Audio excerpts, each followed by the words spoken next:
Ladies and gentlemen, please give a warm welcome to our speakers and the panel for this evening, Professor Tommy Koh, Ms. Lee Hui Leng, Mr. K. Sevapani, and Dr. Gillian Koh.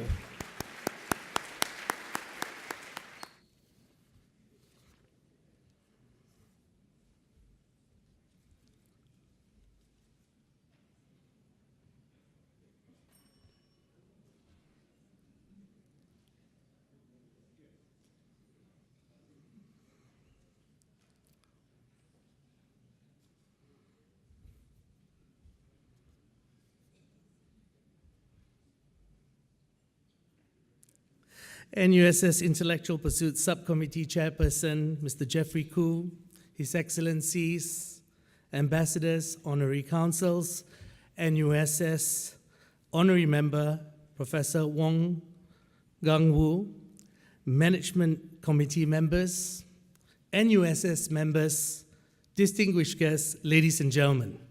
A very good evening and a warm welcome to you to the NUSS Commentary, Appreciation and Dialogue. My name is Dinesh and I'm delighted to take you through this evening's session. It is our honor to have our panel of speakers, Professor Tommy Koh, Ms. Lee Hui Leng, Mr. K. Sevapani, to share with us the little nation that can, Singapore's foreign relations and diplomacy. We also have our moderator this evening, Dr. Gillian Koh, Deputy Director Research at the Institute of Policy Studies at NUS. To start this evening proper, may I now invite NUSS Intellectual Pursuit Subcommittee Chairperson, Mr. Jeffrey Koo, to deliver his welcome address. Mr. Koo, please.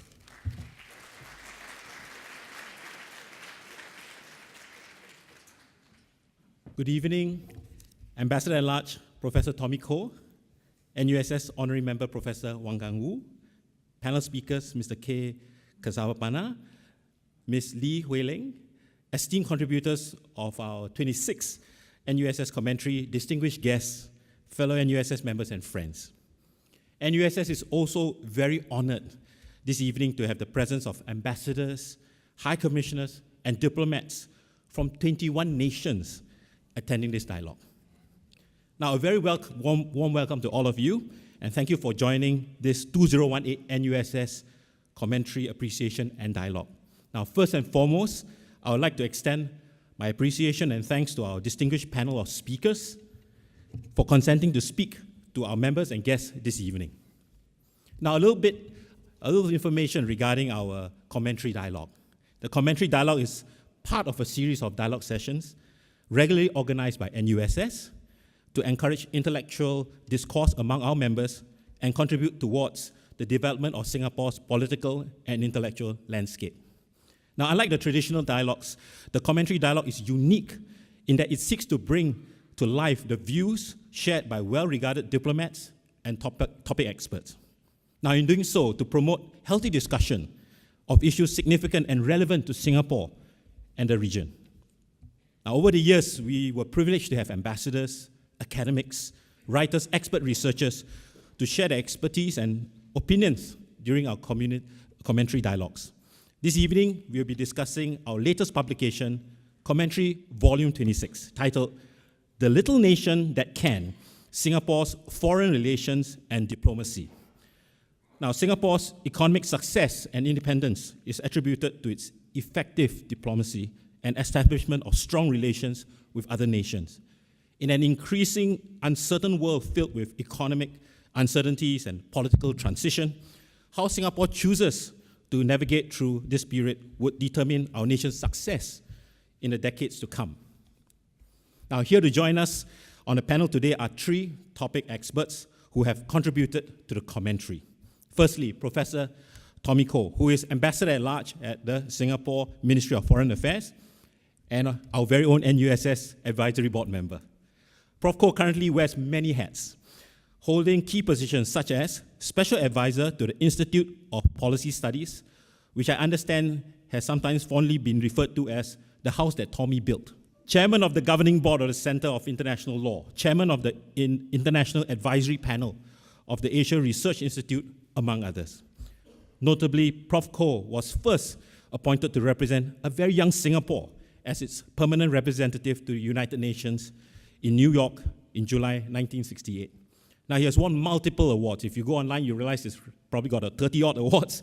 But most notably, the Order of Nila Utama, First Class, in the year 2008. Now, this year coincidentally marks Prof's 50th anniversary in the public service. We would like to take this opportunity to congratulate Prof. Koh on this milestone and thank him for his many contributions towards Singapore and for being an inspiration to us all. Prof. Koh. Our other distinguished panel speaker is Ms. Lee Hui Ling. She's the head of the Chinese Media Group of Singapore Press Holdings. Ms. Lee majors in Chinese Studies and holds a master's degree in Southeast Asian Studies. She also serves as a member of the Public Transport Council, the Founders Memorial Committee, and is a governor of the Singapore International Foundation. Last but not least, our distinguished panelist is Mr. K. Kasapani, who currently serves as president of the Singapore Indian Association and is also a governor of Singapore International Foundation. Mr. Kasapani was the former High Commissioner of Singapore to Malaysia from 1997 to 2002. Please also allow me to take this opportunity to thank the editor of this year's commentary, Dr. Gillian Koh.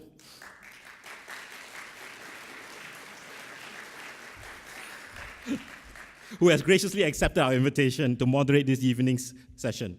Dr. Koh is the Deputy Director of Research at the Institute of Policy Studies at the National University of Singapore. She's also an NUS alumnus as well as a proud NUSS member. Tonight, our panel of topic experts will discuss how a small nation, I would add a small in size but big in heart, like Singapore, continues to thrive as a global city in a rapidly changing world. Now let me conclude with a quote from our founding Prime Minister, Mr. Lee Kuan Yew. A nation is great not only by its size alone, it is the will, the cohesion, the stamina, the discipline of their leaders which ensure it an honorable place in history. I'm confident that all of us will benefit greatly from the sharing by our panel speakers this evening, and I'd like to wish you all a pleasant evening. Thank you. So good evening, once again, Excellencies, distinguished guests, ladies and gentlemen, members of NUSS. I'm so pleased. This is a great honor for me to moderate this session, and it's a session wrapped around what we dealt with in Commentary Volume 26. The Little Nation That Can, Singapore's Foreign Policy and Diplomacy. Now, why did we do this? I think we wanted to delve into a topic that actually, in our heart of hearts, Singaporeans will know we always take for granted. There are things that we sort of just believe will be conducted and done on our behalf, and we don't know what the details of it are. So we take for granted the hard work that goes into the conduct of foreign relations and diplomacy. We also take for granted that it is a realm that is left to just state actors, to the government to sort out. And we also take for granted that, hey, there must be some guiding principles and framework. Whatever they may be, we know we're part of a country that punches above its weight on the international scene, but we don't exactly know how it came to be. And we don't exactly know how we've come to have great friends out there in the international community who've been so kind to welcome us, to embrace us, and to work as friends together on so many things. And many of those countries are represented in the room tonight. We just thank you, Excellencies, and members of the Diplomatic Corps for being our friends. Thank you very much.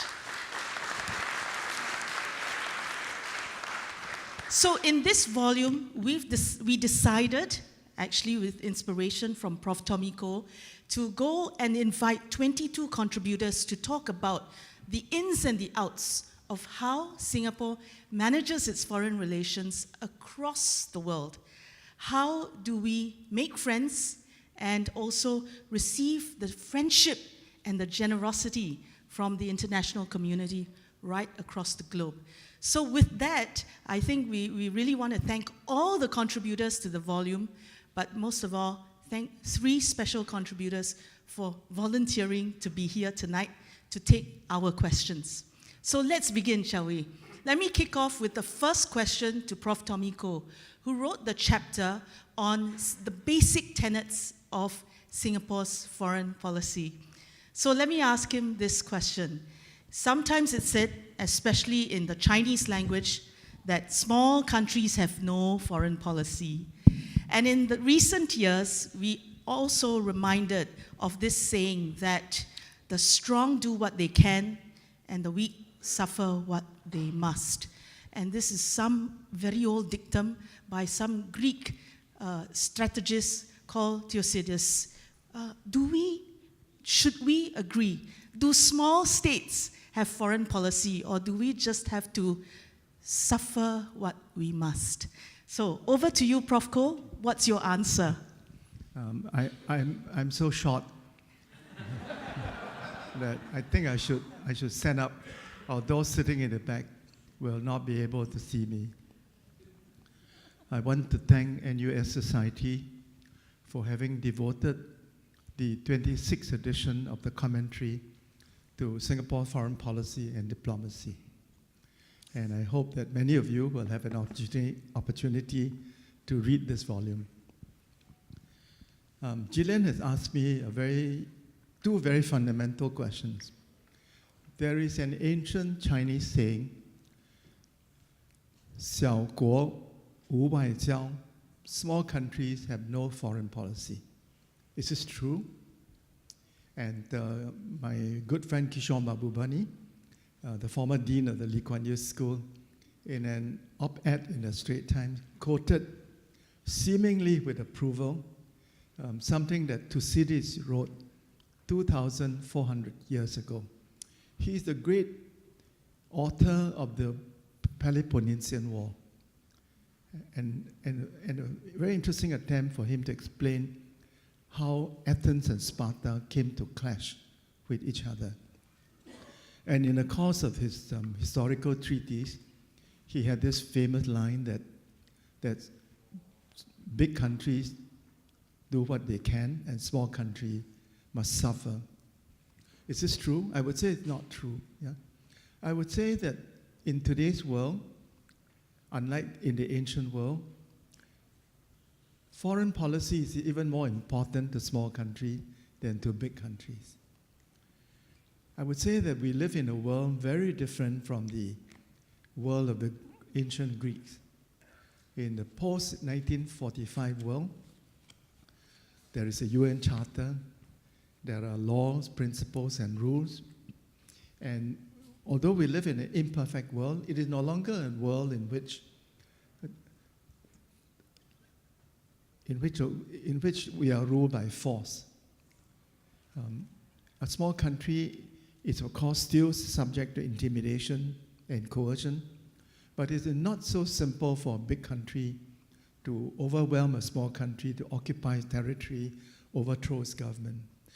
So I would say that the world we live in today is very different from the ancient world. So that's my first point.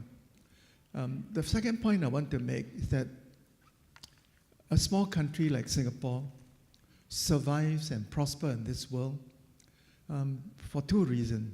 One, we have a credible defense capability. So I like to say that that people outside Singapore looking at us should fear the Ministry of Defense, and they should love the Ministry of Foreign Affairs. The Ministry of Defense and the Ministry of Foreign Affairs are the two sides of the same coin. You need a credible capacity to defend yourself. Otherwise, you will be bullied by others. And I think we have that. But in addition to having a credible defense deterrent, you need skillful diplomats. Skillful diplomats to enable us to make friends. We have friends in Asia, in Southeast Asia, South Asia, in Central Asia, in the Middle East, in Central America and the Caribbean, in South America.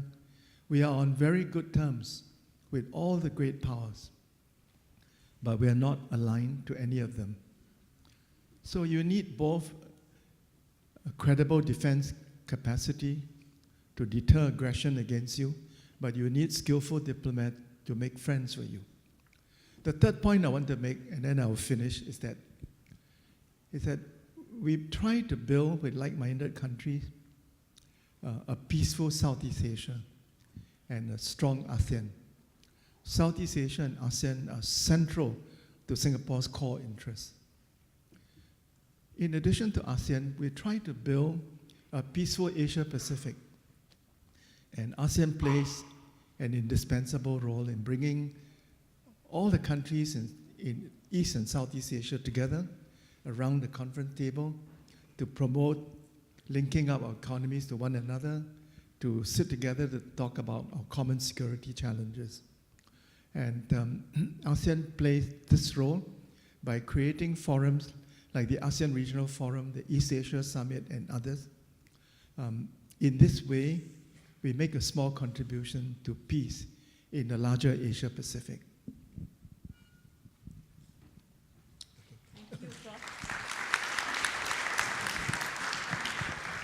Thank you, Prof. 3 quick points to remember.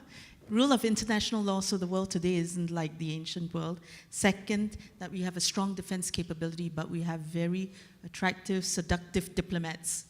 I hope. Okay, skillful. The S word was skillful. Okay, and the third one is to really find like-minded countries to build a peaceful ASEAN and Asian region. So thank you for that. Now let's move on to Ms. Li Hui-ling, who wrote the chapter on China. So let me just ask a very broad question of Hui-ling. Hui-ling, how would you assess our relationship, Singapore's relationship with China today, March 2018? But looking at how relations have developed, what are the areas of convergence that we can find between Singapore and China? But perhaps we should be realistic. What are some areas that we have to agree to disagree on, given that we should find friendly parties and friendly occasions to mix and to actually do things together? So over to Hui-ling, okay? Take a few minutes because it's a big, big topic as well. Over to Hui-ling. Good evening. I am very tall, so I think I can sit down and you'll be able to see me.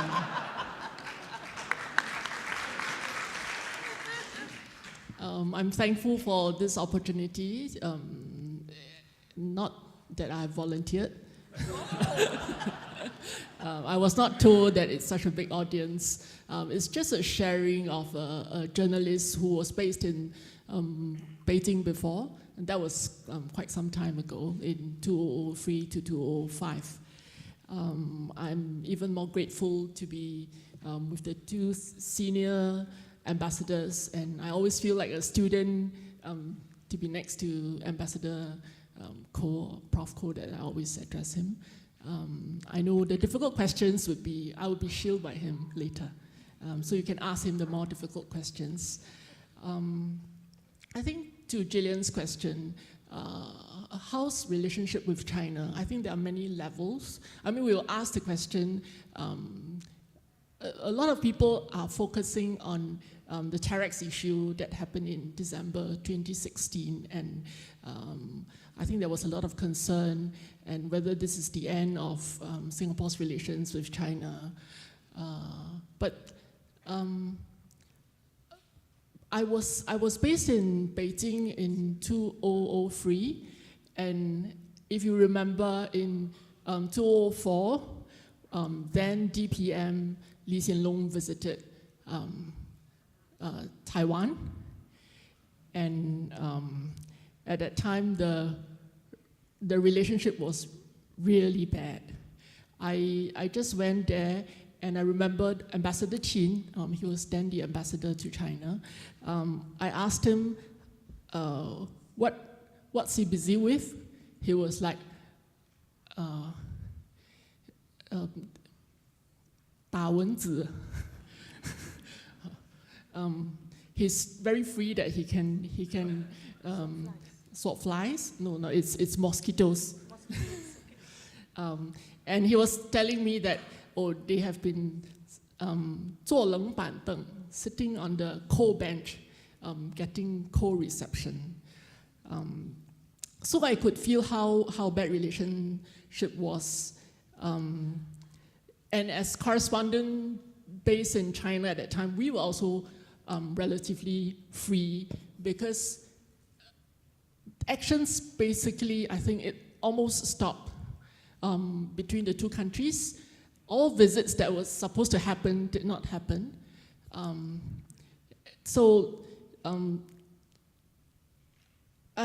When 2015, 2016 happened, this is about 12 years later after that incident,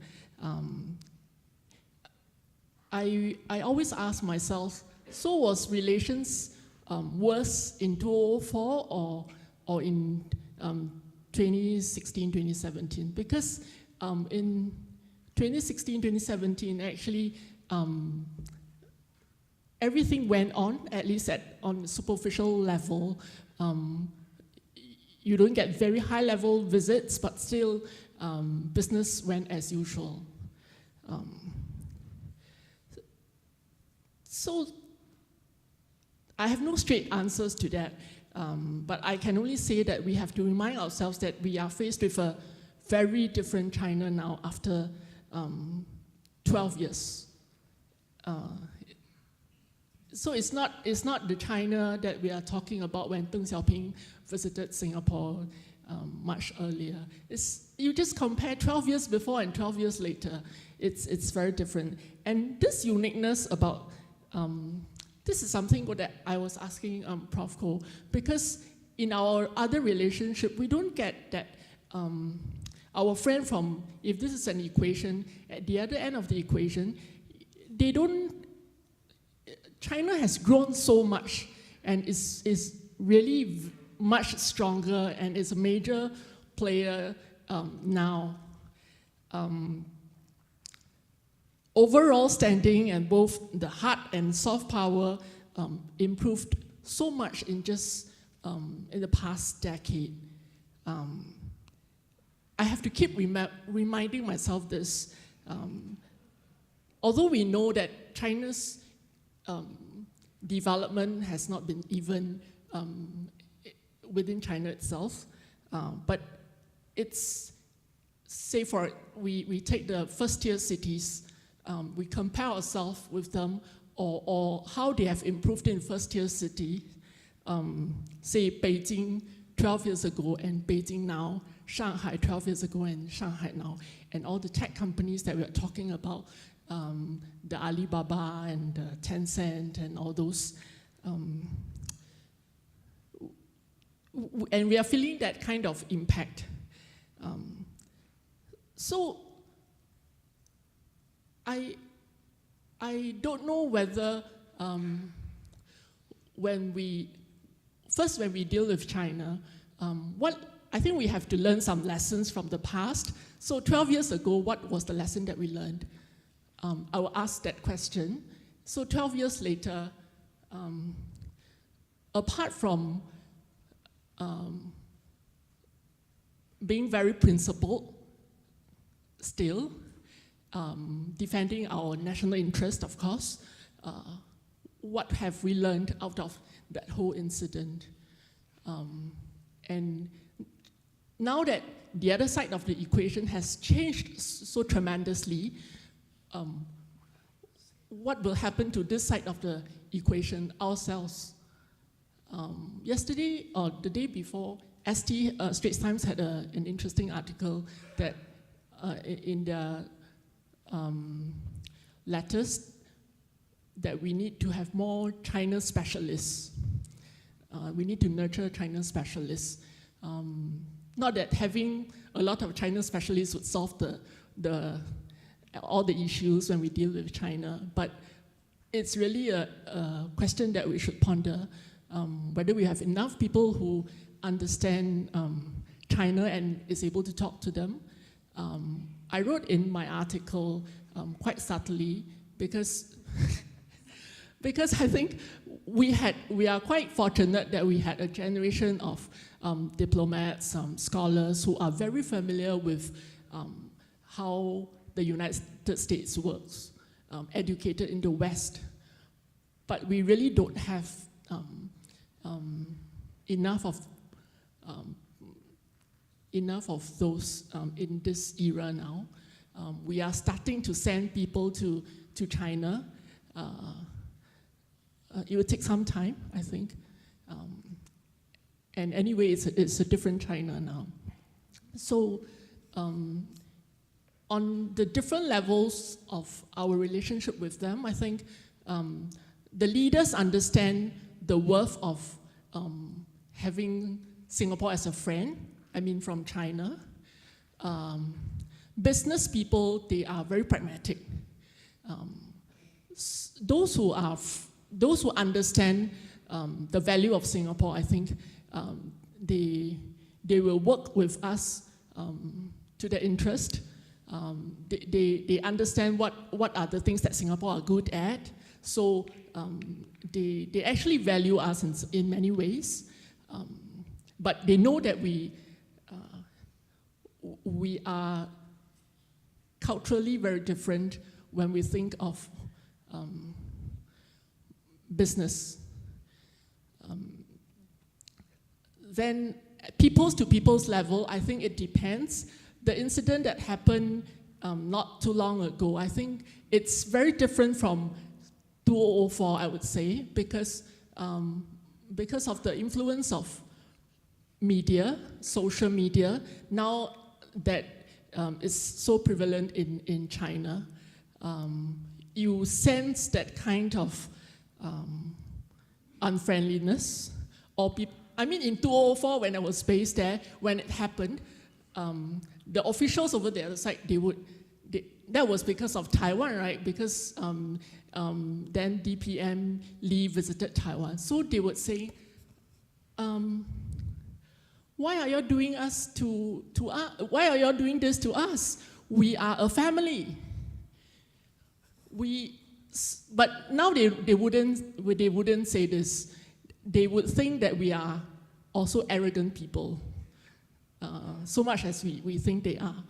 And in all the articles, especially in Chinese that's circulated, if you read too much of that, you'll think that the two peoples are going to war soon, or they would give us up for this friendship totally. Although it's not quite true, but there's this certain it's the hostility that you can sense, or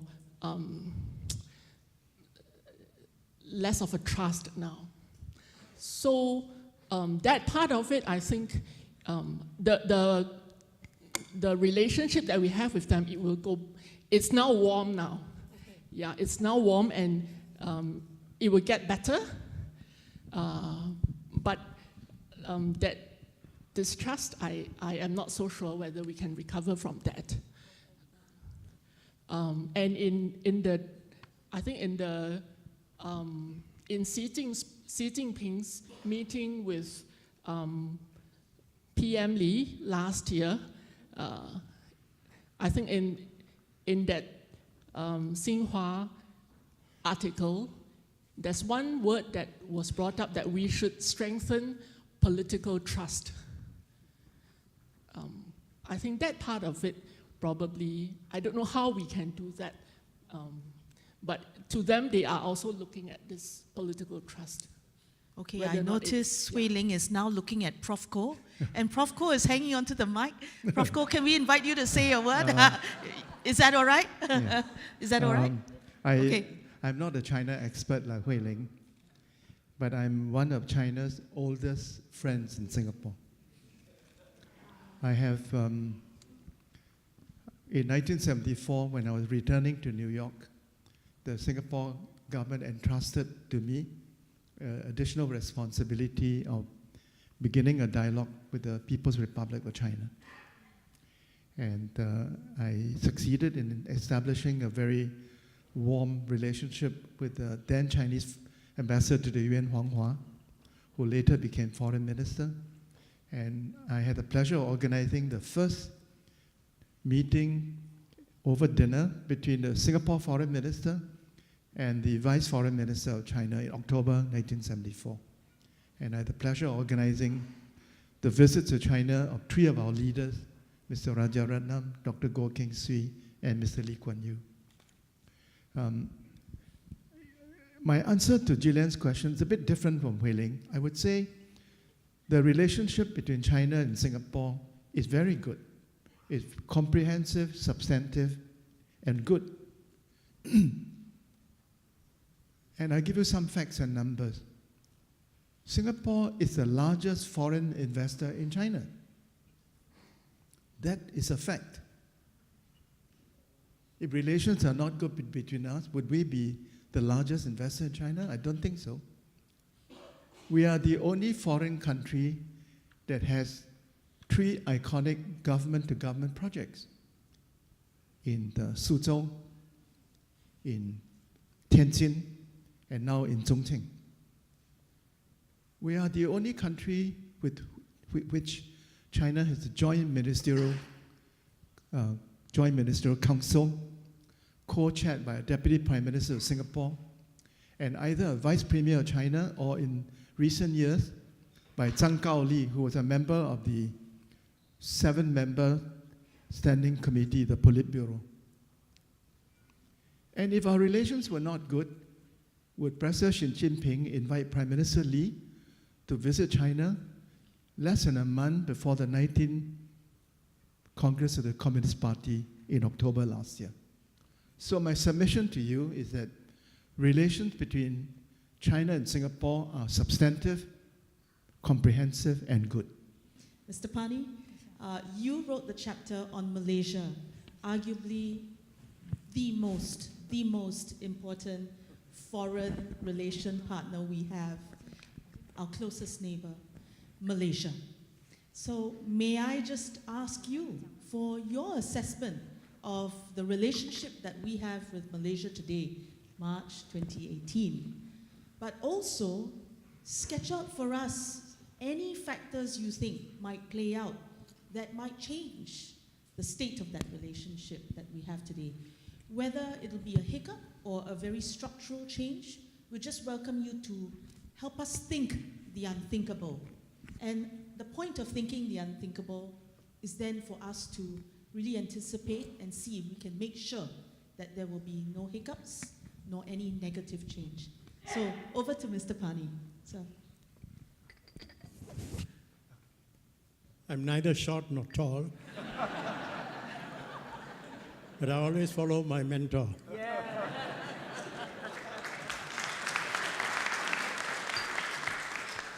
Well, I always follow my mentor, but this time I really do, because what he touched on China is a fundamental principle of Singapore's foreign policy.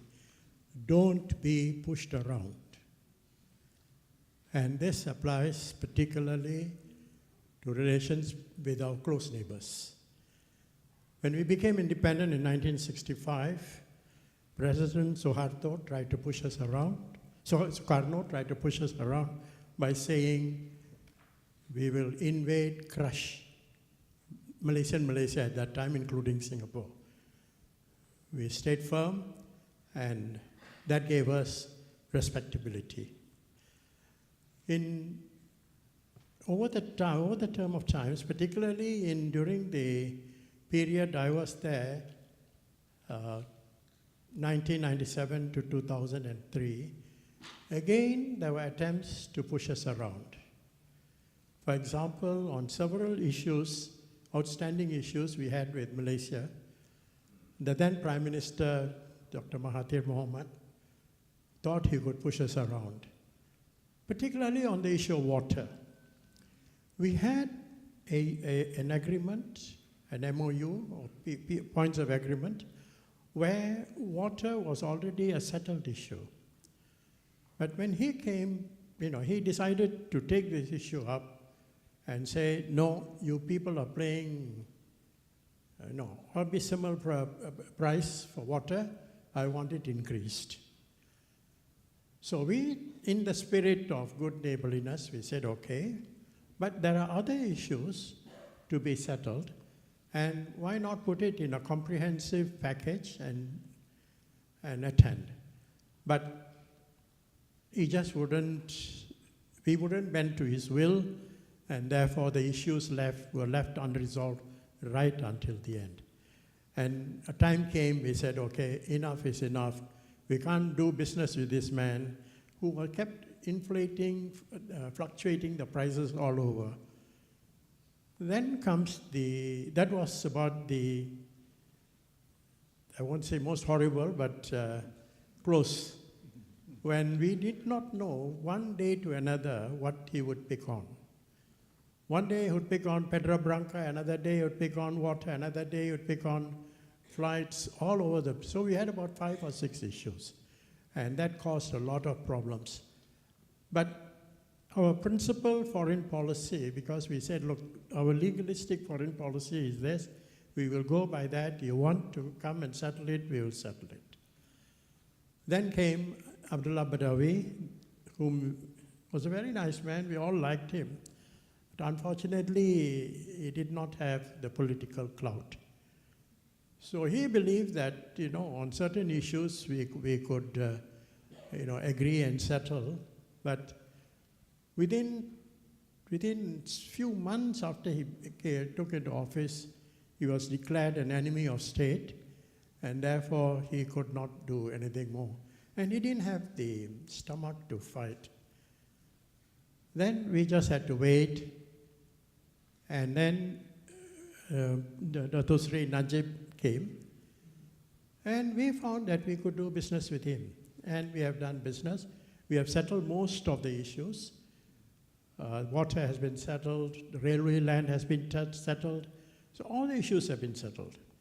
But because we have been true and fair to our foreign policy, we have been able to now enter into a business-like environment where we can do things together. High-speed railway is one of them. Connectivity between Johor and Singapore. So much so now the Sultan of Johor tells everybody, you go live in Johor and you work in Singapore. So how fast things can change. So the lesson, as far as Malaysia is concerned, we have to be true to our own fair foreign policy and then see where we can adjust. Now, as to the future, immediate and far ahead, this is a very tricky period in Malaysian politics because we don't know who we are going to interlocute with. At one time, when we talk about the Malays, there was an identifiable group, UMNO. Another identifiable group was PAS. So we could shape our thoughts, actions, foreign policy, etc., on this. But now the Malays themselves are divided into at least 4 groups. At least 4 groups. So making foreign policy becomes even more complex, difficult, and right now the elections are going to come. Many people say UMNO will walk in, but there are certain imponderables. Because at one time, the rural Malays made the final choice, and they invariably went for UMNO. But now the younger generation thinks differently. The social media, there are a whole host of issues coming in. So everybody puts a question mark.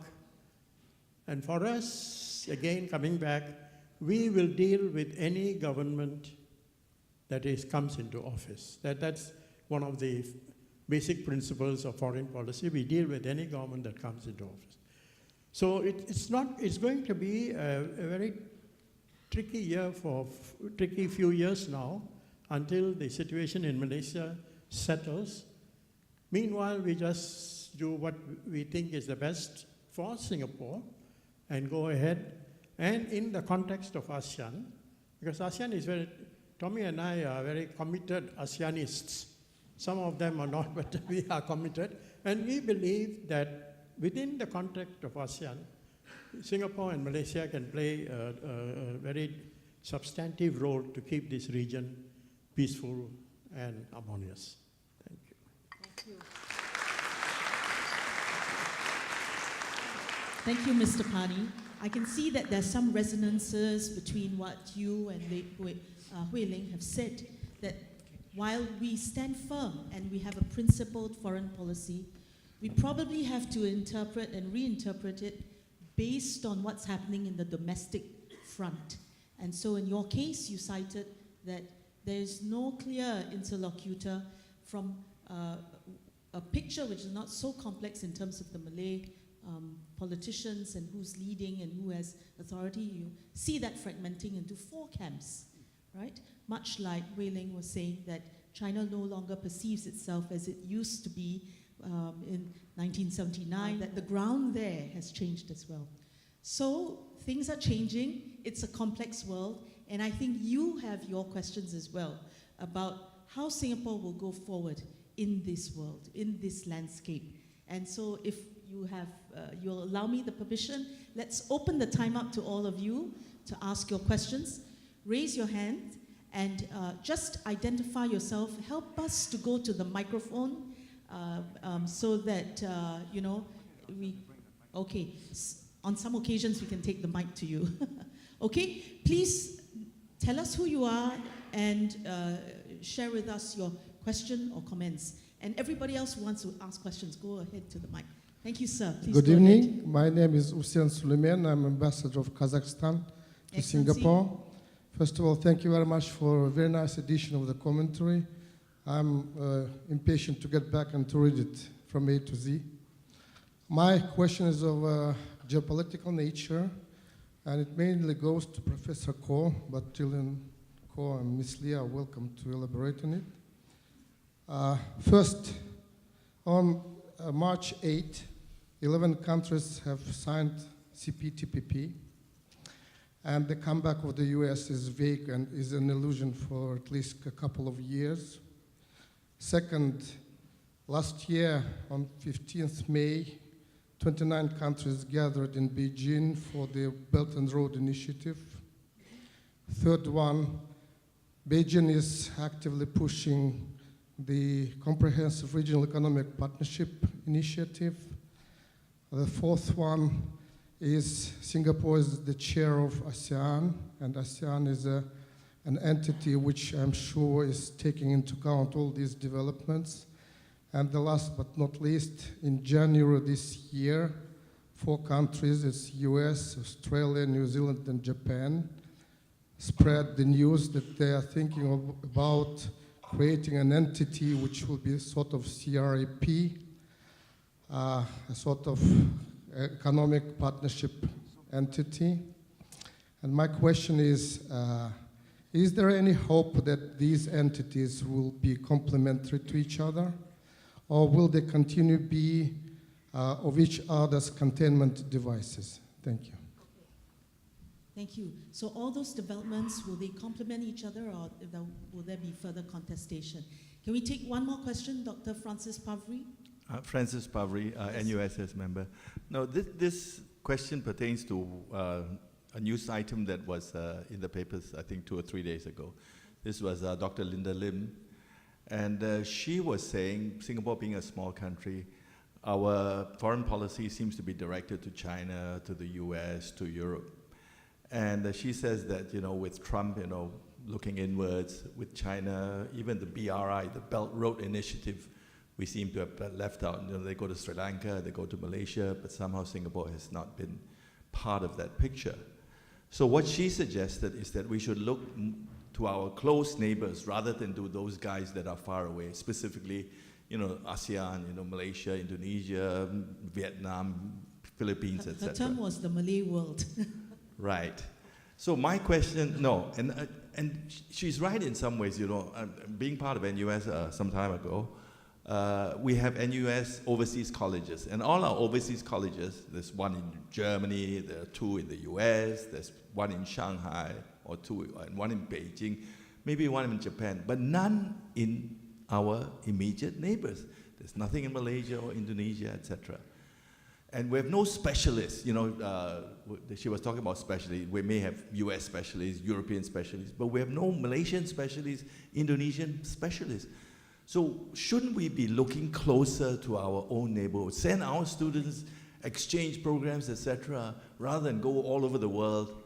So my question is, does Dr. Linda Lim make sense where, given that, you know, there are 500 million people in this region, and we're kind of really not interested in them, and we're more interested in these far-flung countries. Okay. What are your views? Yes. Thank you very much. Okay, before we continue, let me just remind everybody that the media is in the room today, so everything will be on the record unless you say so, okay? Okay. Media meaning not me. Not just her.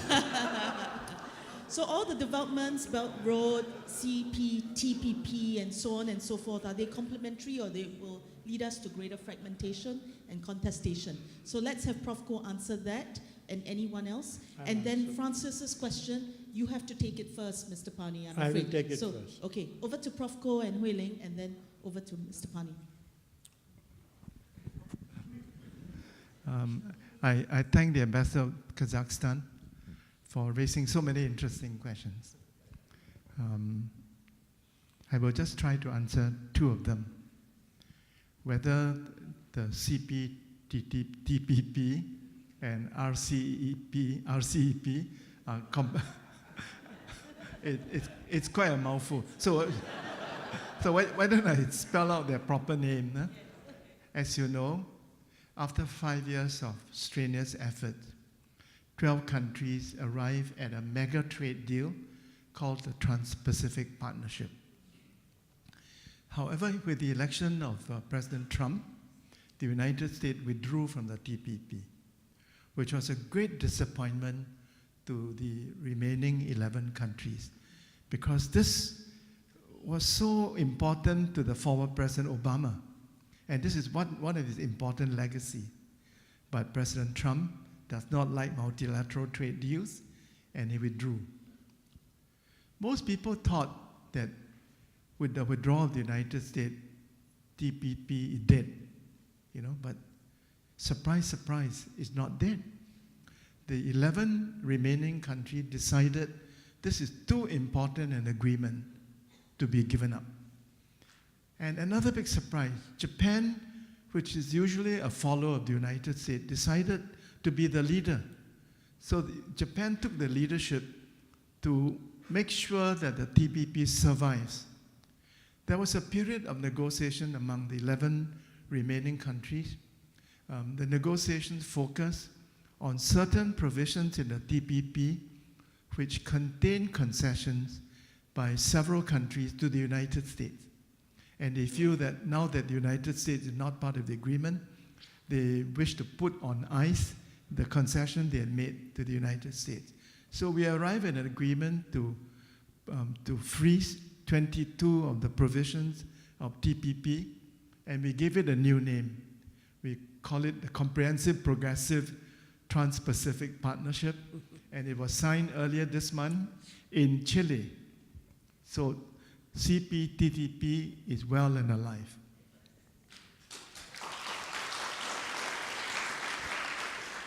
And it's very important for us to keep it alive because it is a counter trend to the trend of protectionism in the world.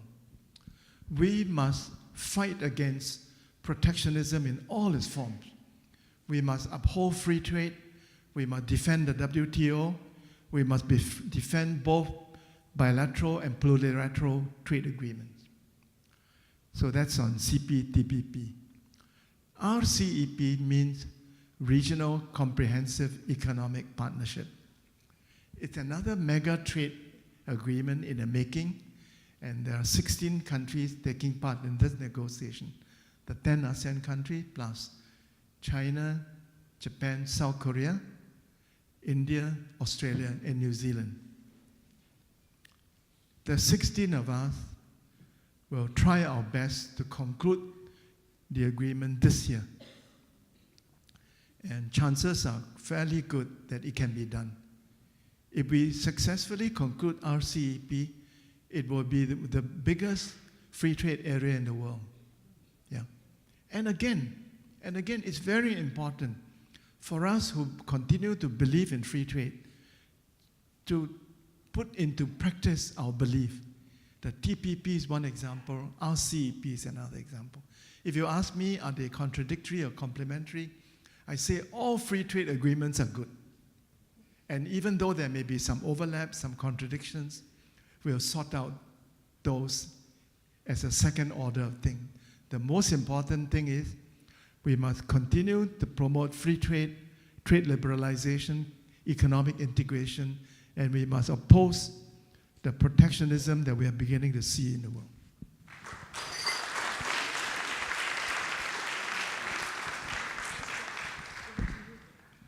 Hui-Ling, there was a question about BRI.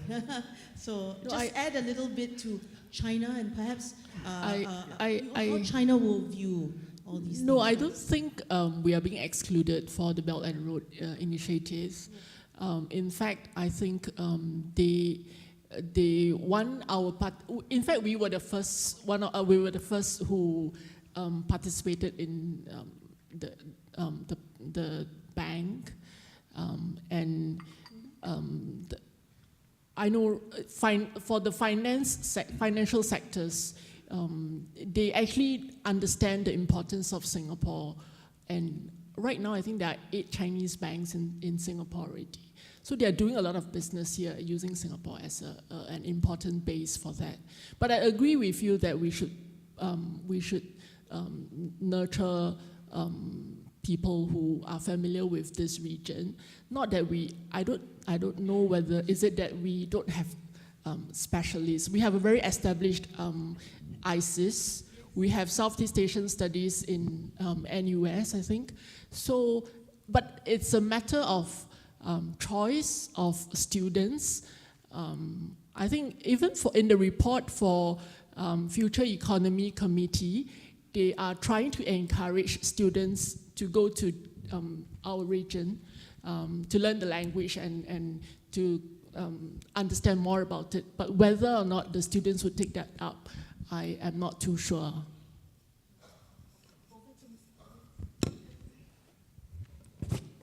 Well, regarding the second question, there are 2 parts. Professor Linda Lim's suggestion that we interact more closely with countries in the region is rather old-fashioned, because we started ASEAN Economic Cooperation on that basis. Let's work with each other. But we soon found that it no go, because they all were more or less complementary economies. I remember a time when we wanted to set up I was the director ASEAN at that time. We wanted to set up a ASEAN diesel plant to manufacture diesel engines for the region. At least 3 countries said, no, you can't have that. We are going to start one. And that became a norm. So we decided that while we will continue with this nice idea of ASEAN economic cooperation, but we also have to leap forward.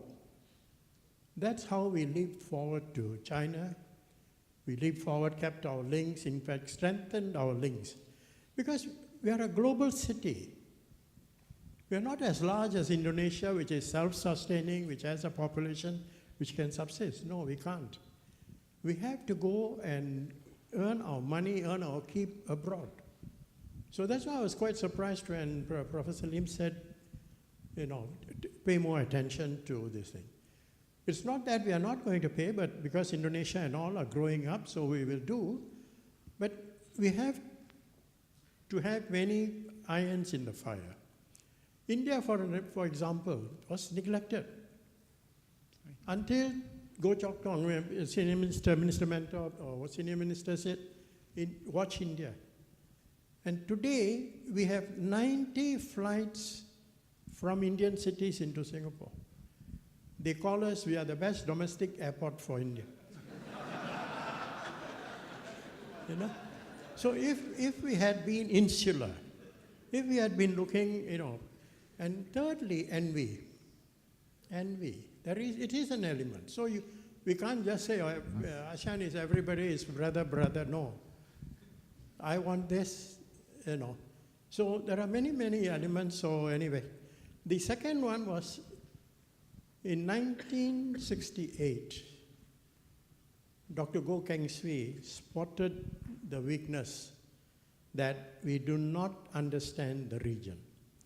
That is why ASEAN was set up as early as 1968. And over the years, we have produced any number of scholars. We give them masters. I was director of ISIS with Prof. Wong as the chairman. We gave out scholarships for masters. We got scholarships for PhDs. So by now, over the last 50 years, we just celebrated the 50th anniversary. We have produced a core of scholars. Unfortunately, people think if you're from Cornell or some other place, that carries a heavier weight. But I don't think anybody carries a better weight than Professor Wang Gangwu. Thank you. Let me invite Prof. Koh to weigh in on this question. Ties to our hinterland. I'm a good friend and an admirer of Professor Linda Lim. But if Linda has a perception that we are neglecting our own region, it's a mistaken perception. How can we be neglecting our own region when we are the biggest foreign investor in both Malaysia and Indonesia? We are one of the top 3 investors in Thailand and Vietnam. We are heavily invested in our neighboring country. And as far as our foreign policy is concerned, our number 1 priority is ASEAN. But being a small country and a small economy, our ambition is to be connected not just to our own region, but to all the major economies in the world. And for this reason, we have concluded bilateral free trade agreement with the United States, and I was the chief negotiator for Singapore, with China, with Japan, with South Korea, with the European Union, with Australia and New Zealand. And we are seeking an FTA with the Eurasia Group, So our foreign security and economic policy is omnidimensional, but it does not mean that we have neglected our own neighborhood. Our own neighborhood is the number 1 priority of our foreign security and economic policy. Thank you for that. Okay, so we're ready for a second round of questions. Please skip right up to the mic. The first one by Mr. Yip. Yes, Please, others who have questions, please go straight up to the mic. Yes. Dr. Koh, panel, please allow me to share a thought that comprises 3 points. The big states don't need to be bothered with us. Know our place and do more, talk less. For a start, I have difficulty with this notion of punching above our weight. Because in reality, the big states don't need to be bothered with us if they don't wish to. Hence, it is important for us to know our place. Moving forward, we need to continue to be friends of them. Now, what I'm saying, don't get me wrong, it doesn't mean that by knowing our place means we go to the other end of the continuum, where henceforth we shall be the teeny-weeny little red dot that says nothing. No. There's a value in being circumspect. By all means, when our interests matter, we stand upright, stick our voice. Principles matter, but know our place. Because moving forward, while being neutral seems to continue to be the best way for us, being neutral doesn't make us friends to the Chinese, to the Americans, to others anymore. Being neutral, at best, makes us non-enemies to them. And how do we make ourselves friends to them? Be of tangible value. Hence, do more, talk less. What do I mean by that? Last year, the Americans, there was some disaster going on. We had some Chinooks in our airbase there. We sent our Chinooks. The China, was it Heilongjiang or some river disaster last year? We also sent relief material. Indonesia, Aceh, Myanmar recently, the Rohingya situation, we sent relief. More deeds, less talk, because in reality, they don't need to be bothered with us if they don't wish to. And we still need to know our place, because in order to make ourselves friends to them, we need to do more, talk less, and stay real. Okay. Thank you for sharing that point of view, Mr. Yin. Okay, thank you. We'll now cut to the gentleman in red, please. Yeah. My name is Justin Hua, and I'm a member of NUSS. Right now, I've got sort of two questions which I would like to go and ask for the entire panel. Question number one, is the entire panel by any chance concerned that with the establishment of economic ties, it could potentially become a conduit in which more insidious attacks could be used as a means to go and undermine Singapore? Okay. The second question, my own second question is there going to come a time where Singapore will ultimately have to go and make use of hardline measures to maintain its own foreign policy? Care to comment or I'll pass? I'll start. Okay. Sorry. I would say that that no Singapore diplomat has ever said that we punch above our weight. Yeah. And if any of them said that, he would be sacked. Because we must remain humble, we must remain humble. We must remain humble, and we must remain modest. Other people can praise us and say we punch above their weight. That's their privilege. But no Singapore diplomat will ever say that we punch above our weight. Yes, we must remain humble and modest, but we must not become subservient. So I'm not sure what you mean by we know your place. What's our place?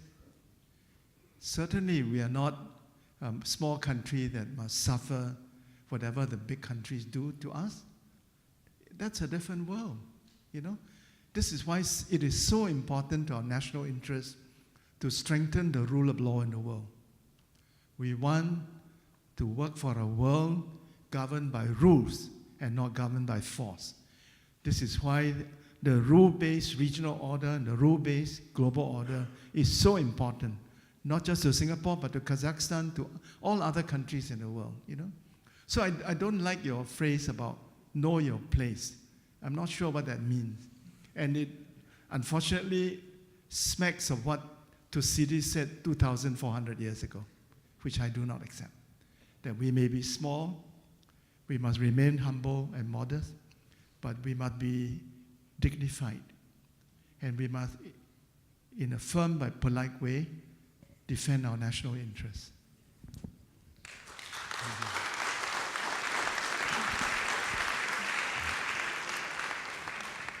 Can I point out 3 instances where a small country, meaning Singapore, made a difference to peace and security in this region? Okay? When the Americans were withdrawing from the Philippines, the bases, Singapore was the country which came and said, you are allowed to come here, but under our terms. Not a foreign base in Singapore, but a Singapore base where every navy can come. The Americans came, and that altered whatever situation would have occurred, because there would have been a vacuum, and that vacuum could have been filled by anybody. And you could see the wisdom of that move. Number 2, Cambodia.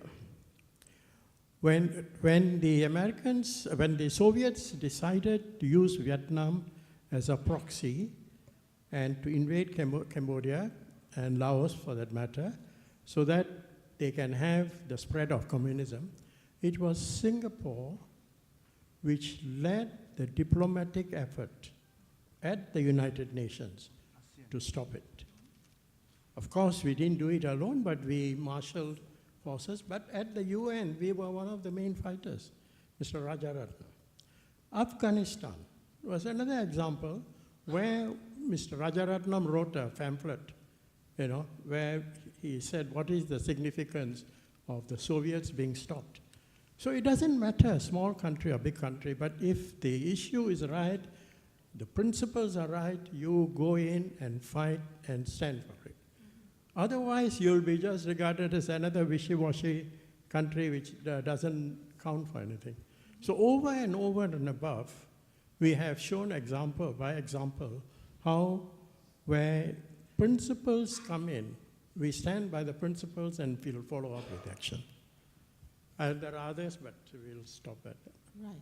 In a way, you've also responded to Wilson, right? The third question. Yeah. Right. So there were two other questions, But William. I would like to respond to Yip. this Okay. because I think we shouldn't be boastful, but we should talk. In fact, we shouldn't be talking less. I think we should talk more. We should get people to understand us better when we talk. We don't assume that everybody knows about what Singapore is. I mean, my example would be to China. I always I think our ministers should go there, and we should make ourselves heard in China, get some airtime over there, because the assumption is Singapore is a Chinese nation like them, which is not. So when they come to Singapore, you bring them around, they get to see what is a multiracial nation that we have. They would always think, I used to represent Liên He Zào Bao to be based in Beijing, and they always see us as the People's Daily equivalent, which we would tell them we are not. We don't have a propaganda department we don't, and we are not party members.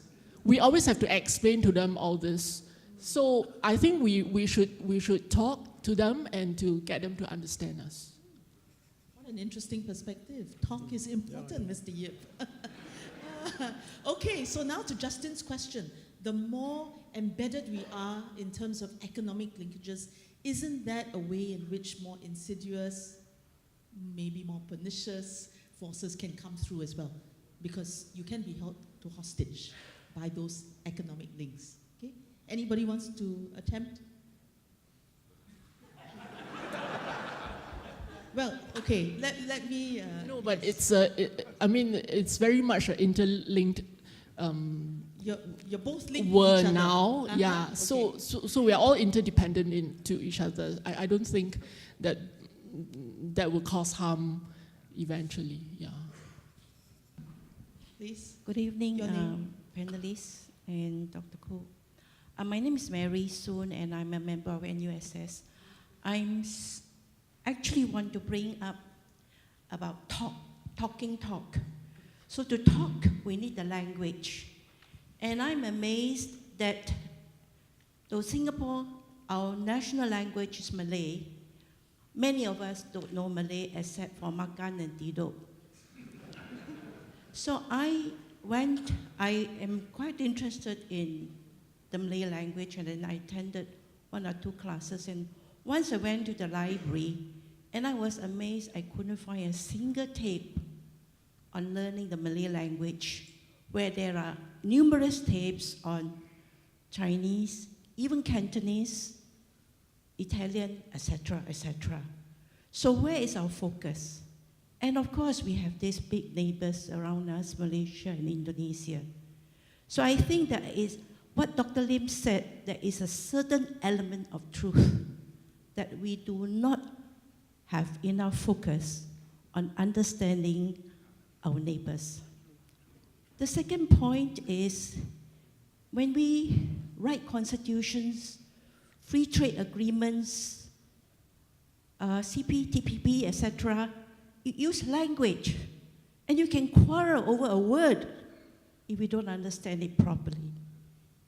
So I would like to suggest that whoever are the people concerned, look into this and give us more emphasis on the study of language, particularly the language of ASEAN countries, and I'm thinking of Malaysia and Indonesia. Okay. Thank you. Thank you, Mary. Next question, please. I'm Bin Singh from NUS member. I have a question. It's regarding the current situation, which is the last 50 years which we have benefited from. But my question is that in the next 50 years, especially in the second half of the 50 years, the situation is very different from the last 50 years. The US, not an angel of course, but they have been relatively benign. They are actually a Western democracy with their own checks and balances. But with China rising, right now you can see her flexing their muscles. And China is not a Western democracy with its checks and balances. How assured is Singapore's future, not even talking about ASEAN, the regional? How assured is Singapore's future when China becomes a truly supreme superpower? Okay, thank you very much. Third question, please. Good evening, panel. I'm Sophia. I'm an NUSS member. I would like to ask, it's a bit more intra. First, intra within and to the outside. Yeah, so first thing, I'm thinking with regard to the vulnerabilities of Singapore in terms of the racial relations, in terms of population, in terms of aging, in terms of economy, immigration, etc. Okay. And so the second part is that, would it help if, let's say for example, our neighboring countries are very bought into our success? Yeah, and what are we doing about it? Okay, Thank thank you. you, Sophia. That means, would it help if the neighbors accepted and welcomed our success, right? Yes, that's right. Okay. Thank you. Would the relationship be a better one? And then the question is how to achieve that, right, Sophia? Okay, fourth question, and then we'll stop this round and we'll go to the panelists, I please. can't take the last one. Wait, one more. Oh. Somebody standing there. Okay, please, your name. With your permission, yeah. Hi, I'm Brian. I'm currently a student studying in Kyoto. I'm studying politics and global studies. I'm here at the kind invitation of my mother, who is a member of NUSS here. Very, very privileged to be here. Late last year, there was a great divide or discussion in terms of foreign policy driven solely by Ambassadors Kishore Mahbubani and Bilahari Kausikan. But drawing reference to Ambassador Kishore's initial article, he was mentioning Qatar. And I would like to suggest that perhaps foreign policy should not be polarized to such a degree, and that perhaps Qatar's current, at least how it appears to me as an observer, Qatar's current strategy of strategic patience in protecting their economic interests vis-a-vis the South Pass gas field and their relationship with Iran, perhaps is a good example of a balance between a spirit of daring do that Ambassador Bilahari is propagating, and what Ambassador Kishore's prudency. Perhaps there is a middle ground that has to be struck, and that is the game of foreign relations, and that is a game that Singapore plays so well. And I wonder if the panel would agree or disagree with that. Okay, just tell us what you mean by should not be so polarized. And That then it's secondly, just describe for us what is your understanding of Professor Mahbubani's position. Yeah. That so that we can clarify and deal that with it's not just about, well, a lot of people they look at the two ambassadors going to war with one another, and then they say that let's take one stance or the other. My point is there is a middle ground, and I think at the fundamental level, Ambassadors Kishore and Ambassador Bilahari agree that prudency and daring do are fundamentals of foreign policy. Okay, so let's stop there. Thank you very much, Brian. All right, so first question, Mary, back to the question of being No, it's only 8:45. You must. Okay, let's see how far we go. Back to the question about being more culturally attuned to the region. I think Hui Ling responded just now. You know, I want to question. answer that question. He wants to answer this. Okay. Then Mr. Pani, after that. I said earlier that we are heavily invested in the region, but I concede that Singaporeans are not sufficiently informed about our neighbors. Very few Singaporeans now speak Bahasa, and most Singaporeans learn French and German than learn Bahasa Indonesia or Thai or Vietnamese. And this is not right, because we are destined to live to the end of time in Southeast Asia. We can't move to the Mediterranean Sea. And we should really make an attempt to know our neighbors better, to be more respectful of them. Yeah? And I'm sure more and more Singaporeans will learn Bahasa Indonesia, because the projections are, before too long, Indonesia will be the 4th largest economy in the world. And you know, Singaporeans worship money. So when there's money to be made in Indonesia, everybody will learn Bahasa Indonesia. But I want to share with you the little effort that I have made. When I became chairman of the National Heritage Board, I was unhappy that my young colleagues were all going to visit Paris, London, and New York, and they were not visiting countries in our own region. And I said to them that Singapore cannot be strong in the world if we are not strong in our own region. And that during my chairmanship of NHB, I intend to lead once a year a delegation from all our museums and the National Archives to visit a different ASEAN country, beginning with Indonesia. And I'm very pleased to report to you that in my 9 years as NHB chairman, we visited all 9 ASEAN countries.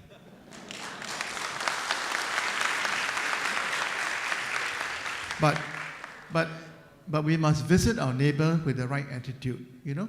So I told my young colleagues, our neighbor think we are arrogant, so we must disabuse them by going to visit them with the right attitude. We go them to pay our respects to them. We go them to cultivate the cultural leaders. We go there to see what they can show us in the public museum, the private collections. We go them to offer our help, our unconditional love.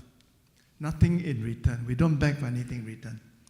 And you know, as a result of these 9 visits and the friendships that we made, we have been able to put on major exhibitions in Singapore, in all of our museums, on the history and heritage of the different ASEAN countries, beginning with Vietnam, and then Philippines, then Indonesia, and Thailand, and so on. This is very important, yeah? Because I think it is not enough for us to do business in our neighboring countries, but it is important for us to know their history, their culture, their dreams, and their nightmares. Yeah, so that's the first point I want to make. The second point I want to make, is it time for me to let Pani have this? Okay. Okay, so what? Okay, I'll stop this. Well, since my good friend was telling us what he did in the Heritage Board, I'll tell you a little what Ms. Lee and I do in the Singapore International Foundation. It was set up precisely to spread soft influence across the region. In addition to that, the Foreign Ministry runs a Singapore Cooperation Program, budgeted with a few $1 million, and it's open to any country which needs. In the Singapore International Foundation, we have gone far and wide, even to Sri Lanka, High Commissioner, to share experiences that we have gathered. For example, in water technology, in various fields, you know. So these are things that we do. And when it comes to the economics, we are one of the countries which have gone and opened up industrial zones in Vietnam, in various countries. So we are open, and it's a question of playing one with the other. And so we are not keeping to ourselves. We are spreading out. Maybe if the foreign ministry gives us more money, then we can do more. Thank you. Okay, Mr. Pani, while you're still standing, Sophia asked the question, if our neighbors were more welcoming of our success and what we've done, would they be more, can we endear ourselves to them and vice versa? We can't go and say, please love us, please love us. We can't do that. Yes. We can't do that. But if we send somebody like Professor Tomiko, who will not like us?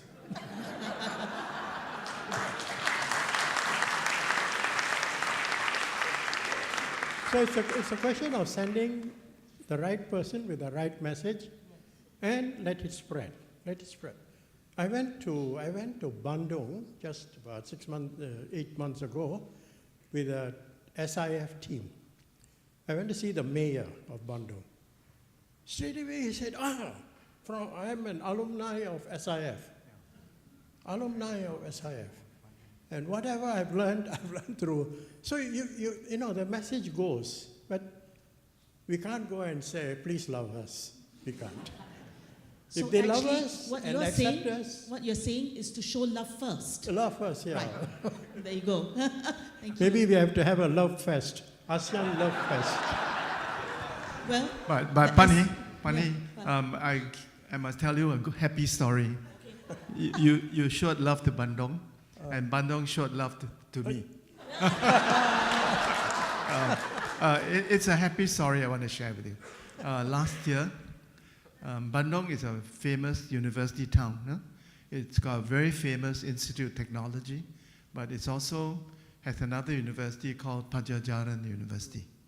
So last year, out of the blues, the University of Pajajaran Law School came to see me and said they would like to give me the inaugural Pak Mokhtar Kusuma Maja Award for international law. And I was very happy. If I did not respect Indonesia and I did not respect Bandung, I may have hesitated. But I told them I was very proud and honored to be the first recipient of the Mokhtar Kusuma Maja Award,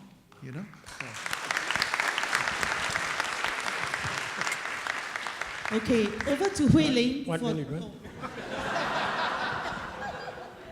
Don't think we do all this just for fun. We also have an ulterior motive. When we go to these countries, we also talent spot. We say, who is going to come up? Cultivate. So that when he's up, we also go along up with him. The mayor, for example, is one of those who are talked about as a future president. So SIF has put in a little investment and watching it grow. One day we may be invited to the presidential palace. But surely it's not also instrumental. I think we laugh about it, but there they are through the museum, through SIF, trying to do good, right, in the world and sort of not asking people, please love me, but to show love first. Wonderful. Over to Hui Ling to respond to the scary question. I just want to respond to Mary first. I fully agree with her, and I have an app for me to learn a Malay word every day. And when I was in SOAS, actually, I tried to learn Vietnamese. But when I came back to this region, and I was sent to Hanoi to cover ASEAN ministerial meeting. I was very happy. I tried to speak Vietnamese, practice Vietnamese with the taxi driver, but he couldn't understand me. The only thing that he understand probably was because the only thing that I could pronounce probably was that I am a journalist. Toi la nya bao, I think. Yeah. And other things that I said he didn't understand, so I was very discouraged and I gave it up. But going back to that question, 50 years is a long time. I don't think it is in China's interest to create that fear and in this region to bully other countries. But I am concerned of other things that is on China. Say, for example, they have an overseas Chinese affairs office, which they will try to. They would try to influence Chinese overseas. To them, is Huaqiao, overseas Chinese living in other countries. But in Singapore, it's quite different. Our Chinese is quite different from, because we are Huaran, right? We call ourselves. So how would that impact on us in the longer term? There are I think some of the Chinese community leaders, they don't differentiate that. They are quite happy to be hosted by that office.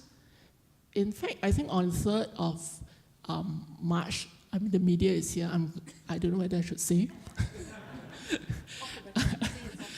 On 3rd of March, when CPPCC opened, in 联合早报, actually there was a full page ad, a congratulatory ad on this new immigrant society in Singapore.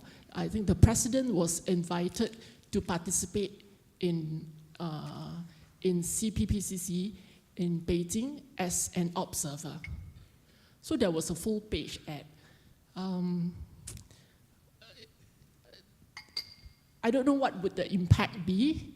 What did the government think of it, and what do the others think of it? I mean, the Chinese community, when they read that, do they think they should? Do they hold that as a model that they should? So these are the things that I worry about. Okay, so we should watch that space, right? Let's get to the final question. Maybe I can invite Prof. I want to answer a question on China. Oh. All right. It is 9 o'clock. I think it's maybe one of the most important questions this evening. How should we react to the rise of China? The first point I want to say is that we are Singaporeans, we're not Americans. Americans has a unique perspective of the rise of China. Thoughtful Americans see the rise of China as posing a threat to American hegemony in the world. Of all the countries in the world, the only country that has the skill and the potential to be a rival to global leadership is China. So this is the American view. I say again, we are not Americans. We are Singaporean, and we are located here in Asia. I think Singaporeans should not fear the rise of China. The growing prosperity of China has brought benefit to all of China's neighbors. China has become our largest trading partner, and China is becoming an increasingly large investor in the ASEAN countries. China has been very generous in dispensing ODA to the poorer countries in Southeast Asia. We must not demonize China. Yeah? So I have a very positive attitude towards the rise of China. But at the same time, I think ASEAN must remain united, because only if ASEAN is united are we able to speak with one voice and speak with some strength to our Chinese friends. And we must hold China accountable as we hold America, as we hold Russia, as we hold India accountable. If China behaves in a manner which is a violation of the rule of law, I think the ASEAN countries have every right to say with much love to China that you have crossed the line, that you have disappointed us. And when I speak in China to my Chinese friends, I always say, I celebrate the renaissance of China. And when I look back on your many dynasties, the one dynasty which I would like the future China to resemble is the Tang dynasty. During the Tang dynasty, China was strong, prosperous, and cosmopolitan. It welcomed people of all nations to visit China, to work there, to do business there. China had no expansionist ambitions. China was not an aggressive power. China just knew that it was the center of the world. So my appeal to my Chinese friends is draw inspiration from your Tang dynasty. I want the future China to be strong, prosperous, cosmopolitan, and an upholder of the rule of law.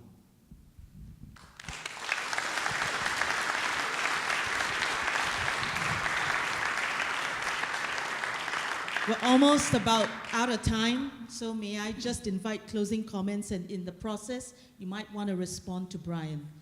It actually brings us full circle. It's a question that was addressed right at the start of the dialogue session, but we'll come back to it. Two views on Qatar, and two very senior former members or current members of the diplomatic space of Singapore taking each other on. Should this be the case, and how do we go forward on that? So let me reverse the order, just very quick response because we're almost out of time.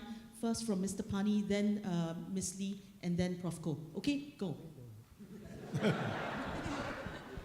I like it. Who said Singapore was a dull place? Who said there's no freedom of speech? Who said we can't talk about such things? I like it because it has generated so much of the fundamental issues. When we started, we said we won't count out anybody, we'll be friendly to all, and we will not be enemy to none. That is and this debate has made us think back. So I think we should not be too defensive or dismissive. If somebody like Kishore makes a comment, take it for what it's worth. Take it for what it's worth and go back to your founding principles of the nation. I agree with Ambassador Pani. So if for a lot of issues we can always discuss so openly, it would be very good for the newspapers.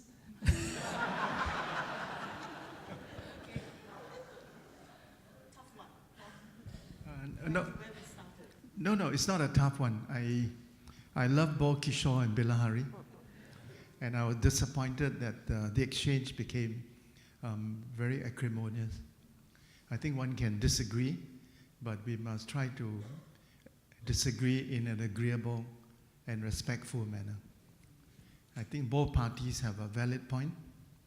So what I did, instead of taking sides with Kishore or Bilahari, is that I replied to both of them by writing an op-ed for the Straits Times. And the op-ed I wrote is to ask a fundamental question. Is Singapore really a small country? And I ask you to read my op-ed.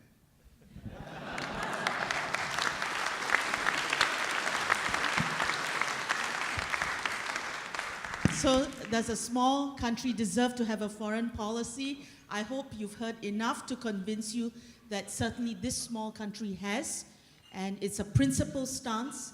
It is to, of course, make friends with as many as we can, show love without imposing love back. Hopefully that would be enough. But certainly we have as a backstop the rule of law. And I hope you will feel that it's been an amazing evening with 3 rock stars. Mr. Pani, give it up for Mr. Pani.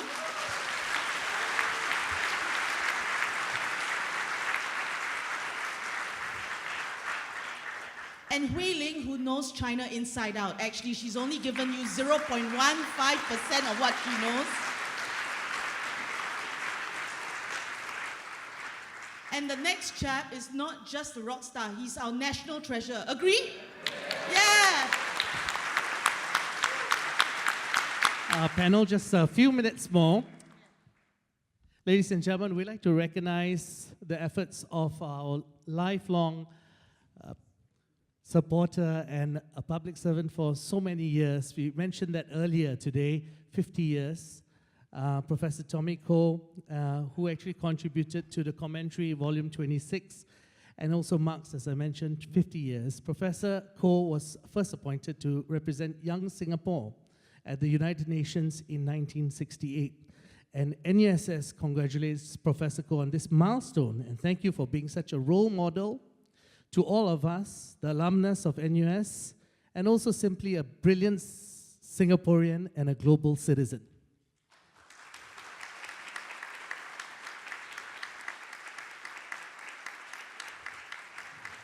To commemorate his 50 years here, we have a small token. We have a small commemorative cake that we have put together for you.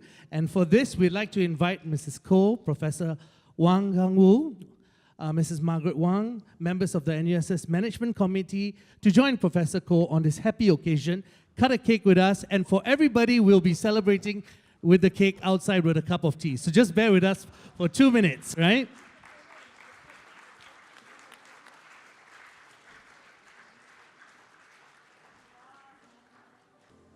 Members of NUSS, please hold on. We're just for one cake cutting, and then the cake will be brought outside for all of us to share.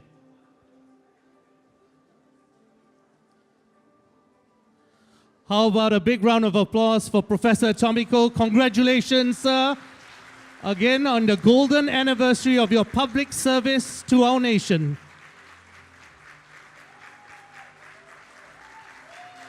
Thank you. Thank you all. NUSS members, delegates, ambassadors, excellencies, for wonderful sharing this evening. Thank you all for attending our dialogue. And you've been such a wonderful, engaged audience. We wish you a pleasant evening ahead. And we have copies of the commentary at the back, so pick up a copy if there's still some. And do join us for the cake and coffee in the lobby. Thank you and good night.